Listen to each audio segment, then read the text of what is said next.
Vote चोरीवरून Rahul गांधींचा hydrogen bomb आता या ठिकाणी समोर आलेला आहे। हरियाणामध्ये 2 कोटी मतदारांपैकी 25 लाख मतदार बनावट असून हरियाणा सरकार हे चोरीचं सरकार असल्याचाही आरोप राहुल गांधींनी केलाय। आणि हरियाणात ब्राझीलच्या मॉडेलचा फोटो या ठिकाणी त्यांनी दाखवला आणि त्यावरून 22 वेळा मतदान झाल्याचा दावा सुद्धा राहुल गांधींनी केला। हरियाणा सरकार हे चोरीचं सरकार असल्याचा आरोप राहुल गांधींनी केलाय। राहुल गांधी यांनी हरियाणातील मतदार यादी वाचून दाखवत हा मोठा आरोप केलाय। हरियाणात 8 पैकी 1 मतदार फेक असल्याचा दावा राहुल गांधींनी केलाय। हरियाणा के युवाओं, बिग पिक्चर है कि आपकी सरकार चोरी की गई है, चोरी की सरकार है, फेक सरकार है। 2 करोड़ वोटर हरियाणा में, 25 लाख वोट चोरी, 1/8 में से 12.5% वोट चोरी थी हरियाणा में। हरियाणात एकाच फोटो आणि वेगवेगळ्या नावांनी शेकडो वेळा मतदान झाल्याचा आरोपही राहुल गांधींनी केलाय। हे उघड होऊ नये यासाठी सीसीटीव्ही फुटेज नष्ट करण्यात येत असल्याचा दावाही राहुल गांधींनी केलाय। मतदार यादीतल्या 1,24,000 मतदारांचे फोटो ब्लर असल्याचंही राहुल गांधींनी सांगितलंय। 223 वोट 2 बूथ में, ये 2 पोलिंग बूथ की लिस्ट है। एक चेहरा 223 बार 2 बूथ में। अच्छा, लोकसभा में ये 1 बूथ में थी, विधानसभा में 2 बूथ में कर दिया। ये कारण है कि सीसीटीवी डिस्ट्रॉय होता है, कि इलेक्शन कमीशन ये नहीं दिखाना चाहता कि वोट कौन कर रहा है, कब कर रहा है, क्योंकि इन फोटोज को लेकर फेक वोटिंग हो रही है। दरअसल राहुल गांधी सिर्फ बीजेपी नहीं, हमारा देश का तंत्र है, जो क्रेडिबिलिटी ऑफ द इंस्टीट्यूशंस है, उसको टारगेट कर रहा है। आप देश को टारगेट कर रहा है, हमारे सिस्टम को। ये एक बहुत सोची समझी षड्यंत्र है। मैंने आपको पहले भी कहा, देश में कई ऐसे लोग हैं और देश के बाहर, वो राहुल गांधी का एक मोहरा बना करके उसको यूज कर रहे हैं कि भारत का जो उभरता हुआ ताकत को, हमारे इमेज को नुकसान पहुंचाने के लिए। ब्राझीलच्या एका मॉडेलच्या फोटोवरून हरियाणातल्या 10 बूथमध्ये 22 वेळा मतदान झाल्याचं राहुल गांधींनी सांगितलंय। राहुल गांधींनी केलेले आरोप भाजपनं फेटाळून लावले आहेत। राहुल गांधी खोटं बोलतात हे काँग्रेस नेत्यांनाही माहितीये, असा टोला बावनकुळेंनी लगावलाय। हरियाणा की जनता से पूछना चाहता हूं कि ये कौन है? कभी इसका नाम सीमा, कभी स्वीटी, कभी सरस्वती। 22 बार हरियाणा के युवा, अच्छी तरह सुनिए, 22 बार 10 बूथ में इसको वोट देने का मौका मिलता है। हरियाणा की नहीं है, हिंदुस्तान की नहीं है, ब्राजील की है, मॉडल है, हरियाणा की वोटर लिस्ट पे है। इससे पता लगता है कि ये सेंट्रलाइज्ड ऑपरेशन है। वही पुरानी घिसी फिसी कैसेट है। राहुल गांधी के पास बोलने के लिए कुछ नहीं है। अब केवल वोट चोरी, वोट चोरी, वोट चोरी करके उनकी पार्टी नहीं बचेगी। कांग्रेस से कार्यकर्ता को मालूम है कि राहुल गांधी झूठ बोल रहे हैं। कांग्रेस के नेता हमें पर्सनल जब मिलते हैं तो बोलते हैं कि क्या मुद्दा रखा के रखा है राहुल गांधी ने। राहुल गांधी बेचैन है।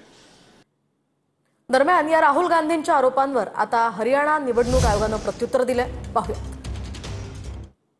आरोप तथ्यहीन। निवडणुकीतील प्रत्येक प्रक्रिया पूर्णपणे पारदर्शक पद्धतीने आणि सर्व पक्षांच्या देखरेखीखाली झाली।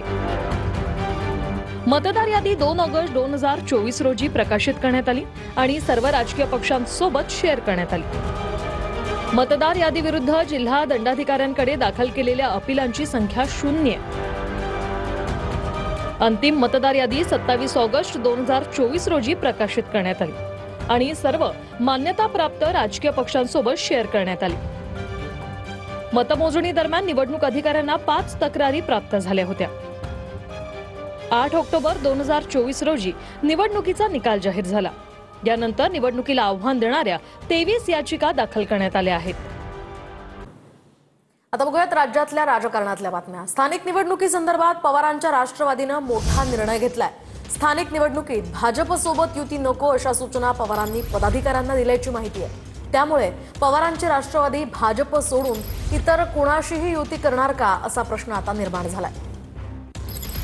आमचा पहिला प्रस्ताव आणि आमची इच्छा आहे की आम्ही महाविकास आघाडी म्हणून लढावं, म्हणजे जिथे जिथे शक्य असेल तिथे आम्ही महाविकास आघाडी म्हणूनच लढणार, त्याला आम्ही प्राधान्य देऊ। पुढे आता स्थानिक नेते त्यांचा फीडबॅक काय येतो, काही ठिकाणी काही नाही, काही एखाद्या वेळेस असं असतं की एखाद्या पक्षाला एकटं लढायचं असतं, मग काय होईल त्या परमिटेशन कॉम्बिनेशन पुढे 8-1 दिवसात ते पूर्णपणे स्पष्ट होईल. तर दुसरीकडे काँग्रेस आगामी निवडणुकीमध्ये स्वतंत्र लढण्याच्या भूमिकेवर ठाम असल्याची माहिती सूत्रांनी दिली आहे. मनसेसोबत युती नको अशी भूमिका काँग्रेसनं घेतल्याची माहिती आहे. तर इंडिया आघाडीतील घटक पक्षांसोबत युतीची तयारी आहे, मात्र मनसेसोबत युती नको अशी भूमिका बैठकीत काँग्रेसनं घेतल्याची माहिती सूत्रांनी दिली आहे. महाराष्ट्र काँग्रेस स्थानिक पातळीवर झालेला निर्णय हायकमांडला कळवणार आहे असंही सूत्रांकडून कळत आहे. तर मुंबई अध्यक्षा वर्षा गायकवाड आणि प्रदेश अध्यक्ष हर्षवर्धन सपकाळ हे आता हाईकमांड सोबत चर्चा करणार आहेत. मुझे ऐसा लगता है कि आपका सवाल ही गलत है. वो गलत इसलिए है कि अभी सिर्फ जो भी यादी आ रही है, आने वाली है, उसके बारे में हमारी सब कुछ कैसी जांच पड़ताल हो जाए उसके बारे में हम लोग सोच रहे हैं. इलेक्शन में कौन किसके साथ रहेगा उसके बारे में अभी कोई विचार विनिमय नहीं है. कोणाशी युती किंवा आघाडी किंवा निवडणूक कोणाबरोबर लढवावी किंवा स्वतंत्र लढवावी या विषयासाठी आम्ही गेलेलो नव्हतो. कोणाबरोबर निवडणुका कोणी लढवाव्या, पुढे काय निवडणुकीमध्ये कोणाची युती कोणाची आघाडी राहील असा कुठलाही विषय आमच्या चर्चेमध्ये नाही. त्यांनी काय करावं पूर्ण त्यांचा प्रश्न आहे, आम्ही काय करावं आमचा प्रश्न आहे. परवाच्या मोर्चामध्ये सुद्धा आपल्याला स्टेजवरती अनेक लोक जरी दिसलेले असले तरी अशा कुठल्याही प्रकारची कोणाबरोबर निवडणूक होणार, कोणाबरोबर आम्ही लढवू किंवा स्वतंत्र लढवू अशी कुठलीही चर्चा सध्या सुरू नाही. या निवडणुका स्थानिक मुद्द्यांवरती असल्यामुळं स्थानिक जे आमचे नेते आहेत किंवा जिल्हा काँग्रेस कमिट्यांना अशा तऱ्हेचे निर्देश देण्यात आलेले आहेत की आघाडी करायची किंवा एकटं जायचं या संदर्भातला निर्णय तुम्ही घ्यावा. परंतु जर आघाडी करायची असेल तर इंडिया आघाडी जे इंडिया गठबंधन आहे त्याच्या सदस्य पक्षांशीच केवळ चर्चा करावी अशा तऱ्हेचे निर्देश त्या ठिकाणी देण्यात आले. लवकरच केंद्रीय नेतृत्व मुंबईमध्ये एकटं जावं किंवा आघाडी कोणत्या स्वरूपाची करावी या संदर्भातला निर्णय देईल तो लवकरच अपेक्षित आहे. आणि आता बातमी उद्धव ठाकरेंची. उद्धव ठाकरे हे आजपासून 4 दिवस मराठवाड्याच्या दौऱ्यावर आहेत. न्याय मिळेपर्यंत शेतकऱ्यांसोबत राहणार असा निर्धार उद्धव ठाकरेंनी घेतलाय. राज्यात अनर्थ मंत्री, गृहकलह मंत्री आणि नगर भकास मंत्री असल्याची टीकाही यावेळी उद्धव ठाकरेंनी केली. शेतकऱ्यांच्या मदतीवरून उद्धव ठाकरेंनी सरकारवर हा हल्लाबोल केलाय.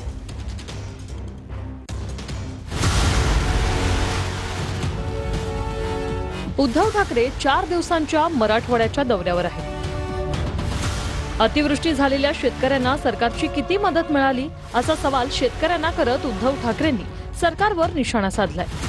एक अनर्थ मंत्री, एक गृहकलह मंत्री आणि एक नगर भकास मंत्री असं म्हणत उद्धव ठाकरेंनी फडणवीस शिंदेंसह अजित पवारांवर हल्लाबोल केलाय. संविधानात नसलेले उपमुख्यमंत्री सुद्धा नाहीये. म्हणजे कोण आहे? एक अनर्थ मंत्री, एक नगर भकास मंत्री आणि तिसरे गृहकलह मंत्री. घराघरात भांडणे लावणारे.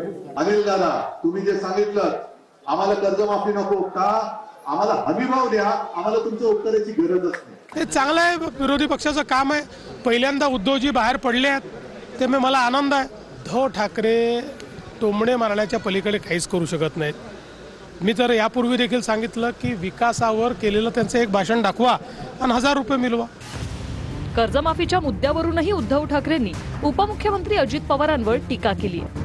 मी तुम्हाला जिथं जिथं आम्ही जिल्हा बँक, जिल्हा परिषद, राज्य सरकार, डीपीडीसी ज्यांनी कुणी मदत करायला पाहिजे ती मदत त्या ठिकाणी करीत, पण सारखीच मदत नाही. काही तुम्ही पण हातपाय हलवले पाहिजे. हे पण आपण सगळ्यांनी लक्षात ठेवा. या प्रकारे आपण पुढे जाऊ. आणि तुम्ही जर हातपाय हलवा ना, कोणाला सांगताय तुम्ही? अन्नदात्याला सांगताय. जो हातपाय हलवून सुद्धा आता आपत्ती अशी आली की तो हलवणारा हात त्याला कपाळावर मारून घ्यावा लागतोय, त्याला तुम्ही सांगताय हातपाय हलव. मग तुम्ही काय हलवताय? नाही म्हणजे सरकार हलवताय ना तुम्ही, असं मला म्हणायचंय. संकटात शेतकऱ्यांना वाऱ्यावर सोडून मुख्यमंत्री बिहारला गेल्याची टीका उद्धव ठाकरेंनी फडणवीसांवर केली.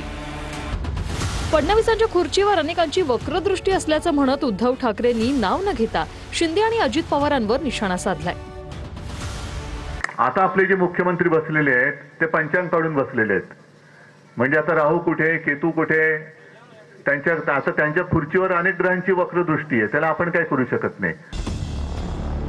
उद्धव ठाकरेंचा मराठवाडा दौरा सुरू असताना दुसरीकडे केंद्रीय पथकही राज्यात पाहणी दौरा करत आहे. सोलापूरच्या मोहोळ तालुक्यात केंद्रीय पथकानं रात्री केलेला पाहणी दौरा चांगला चर्चेत आलाय. आता केंद्रीय पथक आपल्या बरोबरीने फिरतंय, तुमच्याकडे येऊन गेलं, येईल कदाचित. आज पेपरमध्ये मुंबईतून निघताना फोटो पाहिला, रात्रीचे टॉर्च मारून पाहणी करतायत.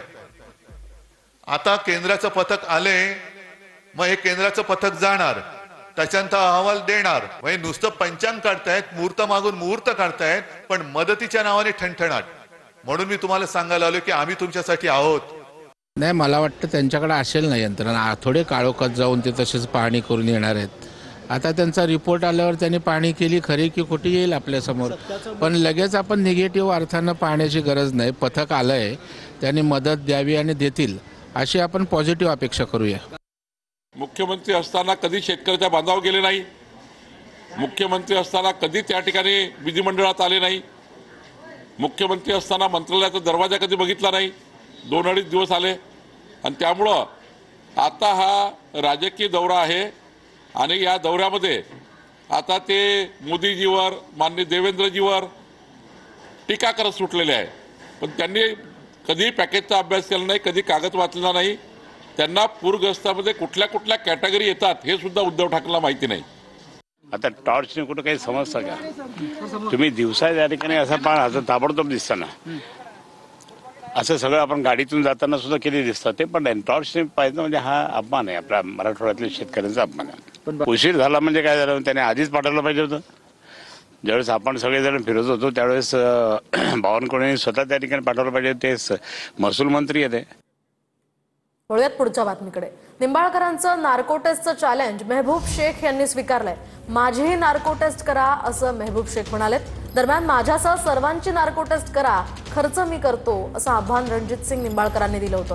महिला डॉक्टर मृत्यू प्रकरणाच्या या आरोपांवरून निंबाळकरांनी चॅलेंज दिलं होतं. माझ्यावर आरोप करणाऱ्यांनी सुद्धा नार्को टेस्टची तयारी ठेवा असंही यावेळी निंबाळकर म्हणाले होते. माढा लोकसभेचे खासदार रणजितसिंह नाईक निंबाळकर यांनी पेट्रोल चोरी केली.